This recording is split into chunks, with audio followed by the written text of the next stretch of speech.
This story happened a few months ago. At that time, I had moved out of my house for a professional reason. I had to wait a couple of months, though, before moving into my next house. To spend this intervening time span, and since I can work from anywhere pretty much, I rented my very close friend Amy's holiday family house, which otherwise had been left empty. It was located in a village I grew up in the countryside. I know this family and their house very well, ever since I was a very small child. The house was rather large, with 2 floors and 5 bedrooms. It was located in a quiet, very remote area of the village, only surrounded by forest and other empty holiday homes. While planning this, I was aware that this setting could be quite scary, being a single 27-year-old female, but I hated to restrain myself in life just because of some unfounded fears. I decided instead to take a few measures to feel more safe. Before moving in, I planned to do a complete checkup of all the doors and windows. Once done, I would look into every room, under every bed, and inside all the wardrobes. That way I could be certain the house was perfectly empty at the moment, and would stay so in the future. I would be very careful with all the doors, and I would not leave any spare keys lying around. When at night, even if scared, I could reason with myself easily, and know it was all in my head. I was accompanied by my mother to do the checkup, as she lived very close by. We faced a problem very quickly, whilst verifying the doors and windows. 2 of the glass doors on the patio seemed to be malfunctioning, and you could just slide them open very easily. The layout of the 2 doors was the following. One was looking towards the garden, the second one between the patio and the rest of the house. This meant someone could not only get inside the patio from outside, but also into the rest of the house as well. After this startling discovery, I called up my friend Amy, and we agreed I would get a locksmith to come out there and change this. Amy's financial situation with her family was not exactly at its peak, so depending on the price, either only the door leading to the garden or both doors would get fixed. The price was reasonable, thankfully, and thus the locksmith lady could change both locks at the same time. The patio was now perfectly sealed. However, according to her, the glass door leading to the garden was weak, and one could easily open it no matter the lock if sufficiently motivated. It appeared the glass door between the patio and the rest of the house was safe though, so even if they could get that far, they couldn't get any further. One could have as much fun as they pleased on the patio, as long as I was safe inside the house myself. After that, and successfully clearing the second checkup, I was more than happy to move in. The first days were a bit scary, of course, but since I was careful with the doors and the house's surroundings were so peaceful and lovely, I quickly forgot about this, and it became absolute bliss to live there. I was heating myself with a quaint fireplace, eating good food, breathing in all this fresh air. I was very free and happy. Only, I had noticed a small odd detail after the first few days. There was a third glass door that suddenly was not locking properly anymore. I got very surprised, since I'd checked this very carefully during my initial checkup. This third door was right next to the one I'd gotten repaired as well, between the patio and the house. This meant the patio was not perfectly sealed anymore.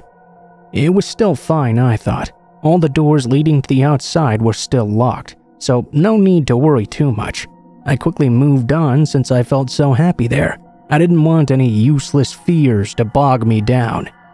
I came to the conclusion that I must have simply missed it the first time through. I was a bit ashamed I got Amy's family to spend that money on those 2 locks, whereas it should have been 3 to complete the set, all because of my own carelessness. After 2 wonderful months of living this dream mostly on my own, since all my childhood friends moved out from the village, a friend came to visit me. We spent some time outside, and we had a drink at this place before I drove him back to his house, about an hour away or so. While we were leaving, he even emphasized how meticulous I was with making sure everything was closed and locked up tight. I told him it was the key for me to feel so good and safe there. When I got back home, it was around 10 p.m. I entered the home and locked the door behind myself. But while turning the key, out of the blue, Intense goosebumps began to shoot all over my body. I had never experienced such a feeling before. I was not even aware that the human body could get goosebumps on the scalp itself. With that also came a very distinctive feeling of being in danger. My guard went up instantly. I felt so intensely that I was not able to ignore it at all. I knew that I'd kept the house perfectly closed though. I stayed cautious, but I walked through the entrance and slowly into the kitchen. I saw on the floor a rectangular plastic bag. It was small and blue on the orange floor. I was surprised. I recognized it as being a plastic bag that was supposed to be filled with water to make ice cubes. Well, that certainly was not supposed to be there. I had seen these earlier, once I was looking for freezer bags to put my food in. I knew they were stored in a drawer at the other side of the kitchen, and I knew I did not use them.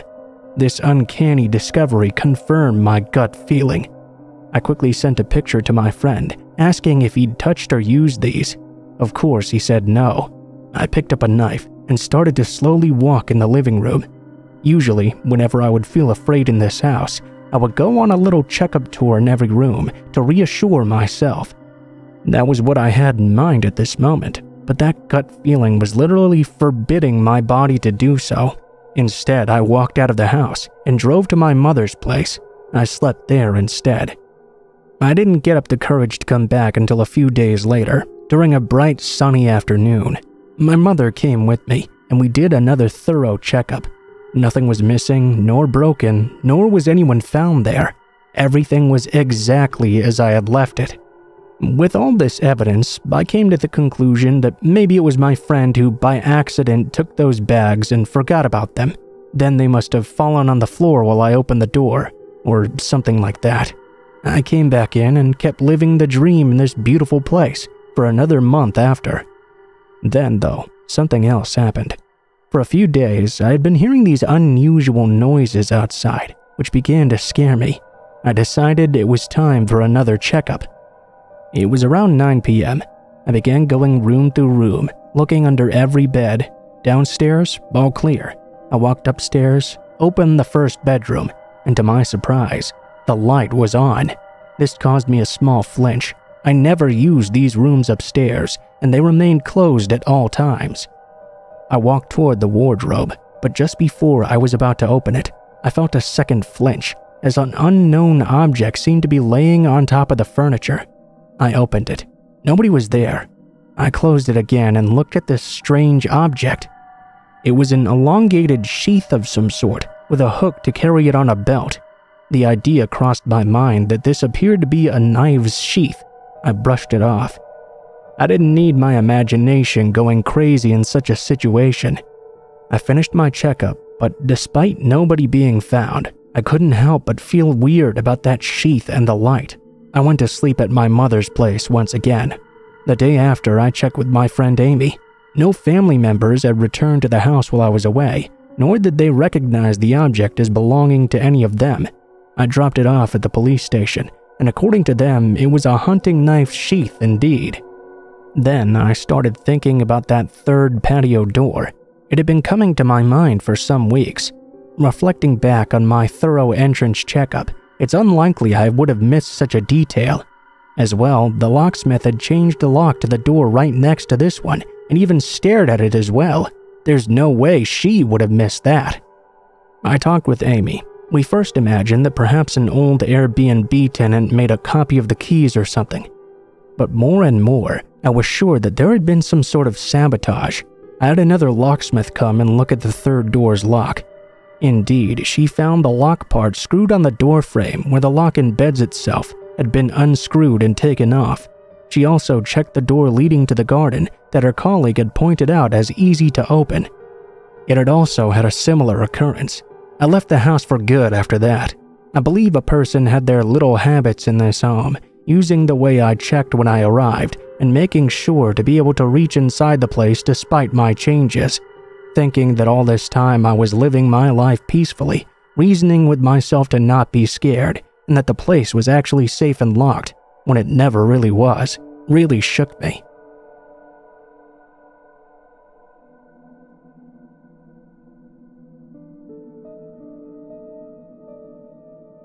Okay, so bear with me. This happened when I was a kid, and I double-checked the details with my family as well. This happened in the mid-80s or so. I was about 7, at home with 2 of my older sisters, 8 and 11 at the time, and 2 cousins as well. They were 7 and 8-ish. All 5 of us were girls. My sister, the 11-year-old one, was in charge of babysitting us 4 younger ones. You have to picture what our house looked like to understand what happened. It was a 2-story box house with a flat roof and a small box front porch, also with a flat roof. I can't remember what we were all doing, but I do remember we were all inside the house. We kept on hearing these noises coming from the roof, like walking, and what sounded like rocks being dropped down the downspouts. You know kids, though. We thought it must be a squirrel or something, but it kept on happening over and over for a long period of time. Then my older sister said something about how maybe someone had climbed the huge tree beside the home and climbed up onto the roof. We were all scared now because we knew there was a roof access point in the bedroom that I shared with one of my sisters. What if this person could get inside? My oldest sister told my other sister and one of our cousins to walk across the street to the corner store, across an empty gravel parking lot. On the way back, they would look up and see if someone truly was on the roof. So both the girls, about 8, walked halfway across the parking lot.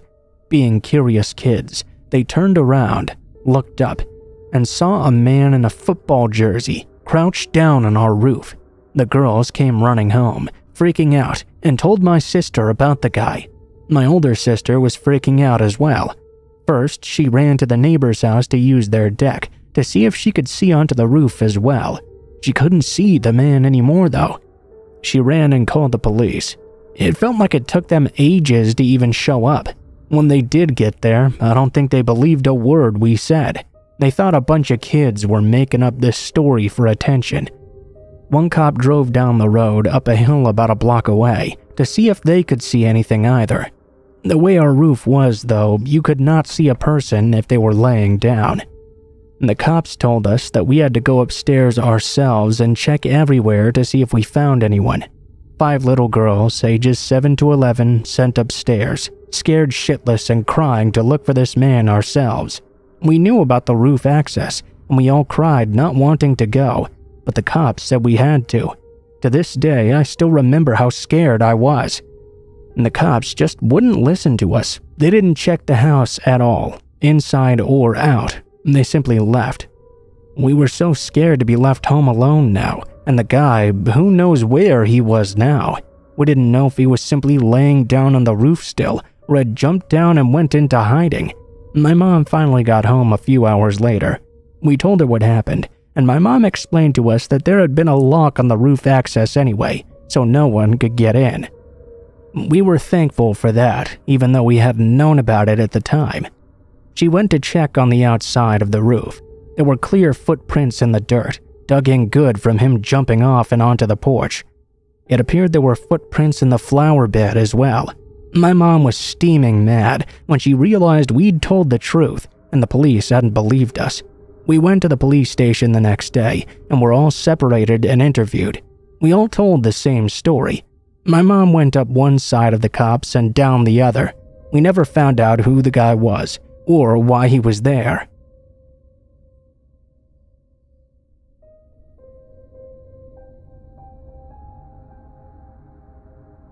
My mother was stationed at Kadena Air Force Base around the late 2010s. Being a military child at the age of 12, my life had been reset once again.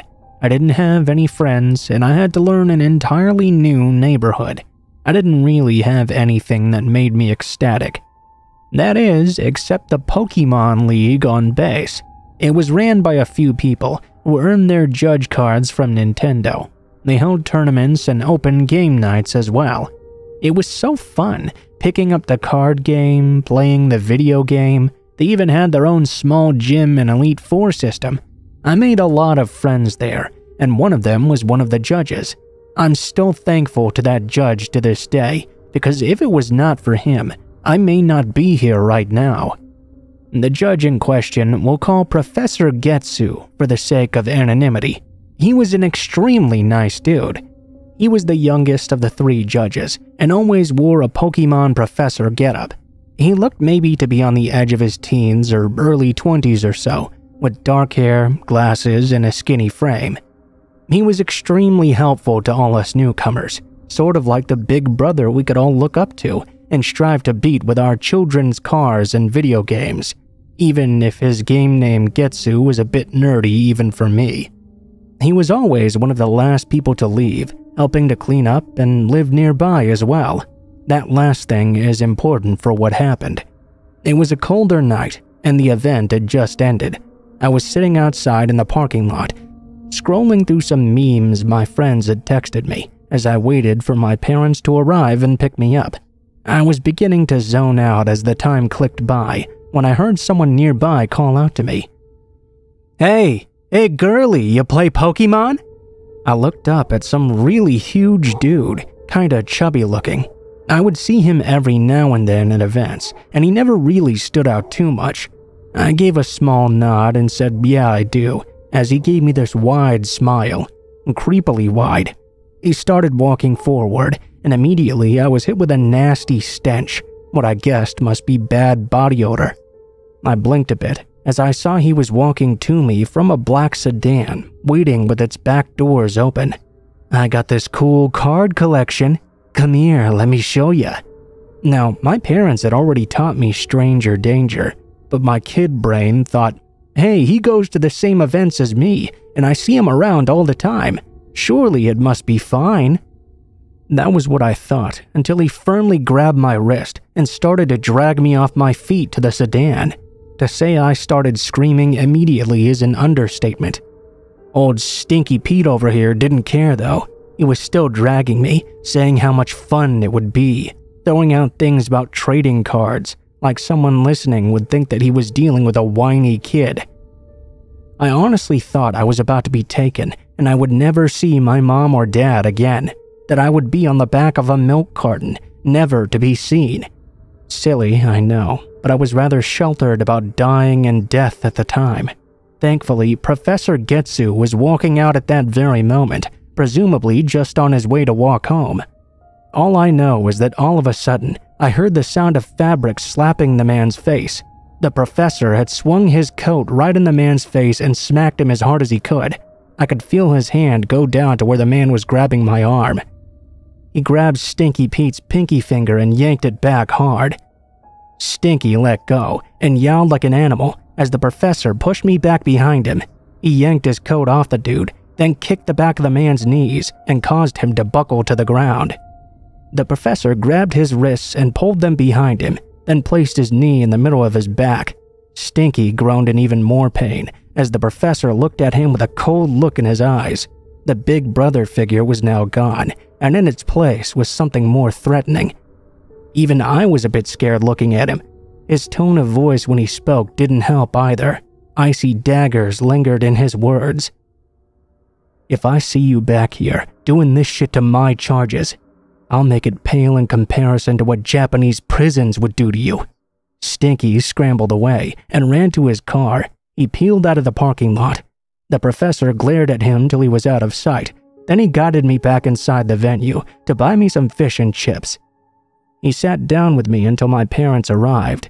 The cold persona he'd had when he kicked the dude's ass was gone, back again to being the big brother I knew. To be frank, that kind of frightened me. I didn't understand why he'd gotten so aggro immediately.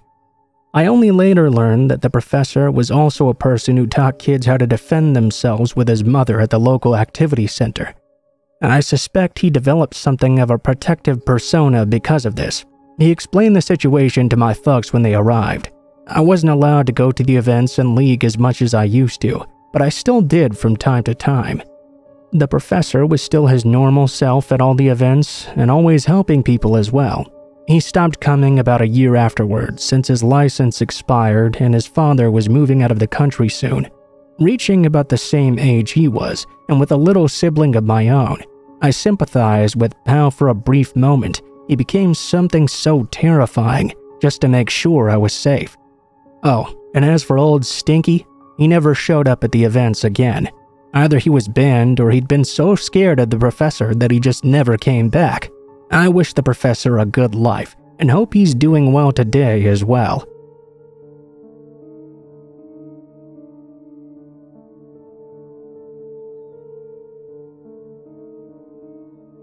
I need to get this off my chest. My fiancé, 27 and male, and I, 23 and female, are soon to be married and are remodeling an old family home. We started working on the house about 2 or 3 months ago actually. My fiancé bought a bunch of tools to use on the house to renovate. The house had been sitting with nobody in it for over a year now.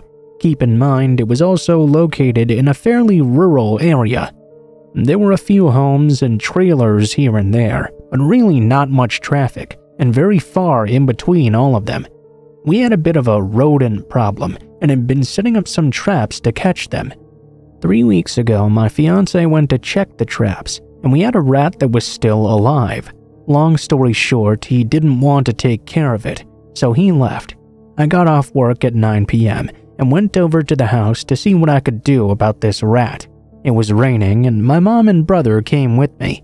I went to the back door, only to find it was wide open, and water was blowing into the house. I was beyond pissed. I thought my fiancé had left the door open when he'd gone. I shut it up and finished my business there.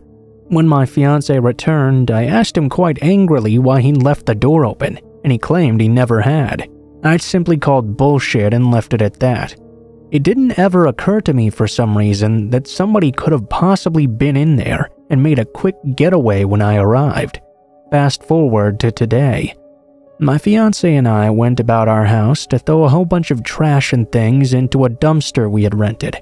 When we went inside, I immediately noticed that some things were now missing. Drills, sanders. We realized they must have been stolen. I called my mother-in-law and told her about it, and she said to make a police report. What scared me so much about this is that as we did so, everything began to click with that rat trap incident. Somebody had been scoping us out. I would go to our house by myself on many occasions, and I would always have the creeps and feel like I was being watched. My little brother had even remarked before that he felt watched there, and asked if we were sure nobody was in there while we were gone. I noticed today when I was there alone, my dog was acting very nervous and suspicious. She wasn't running around and playing like she usually did, and really didn't want me to go to the backyard or wooded area. I decided to trust her and my gut feeling. I don't know if there are thieves out there in those woods or what, but I really kinda don't want to find out. We're currently in the process of installing some cameras. This had to have been somebody that lives nearby and can monitor how often we're there. Update. We did catch a car pulling in like it was scoping the place out. The people inside never left their car, but they did wait around for a while. We asked a few of my fiancé's family members about this, and that was to our detriment. One of them went and spread the word that we had cameras, and somebody in the neighborhood who owned the same type of vehicle we caught on camera slipped up and said they already knew things had been stolen. This to me was basically a confession because we hadn't told anybody about any robbery, at least until the incident with the car was caught on camera. Now, more people than necessary know, and we probably won't ever catch the specific person who did it. We still turn the footage into the police though. Maybe they can dig up some background info.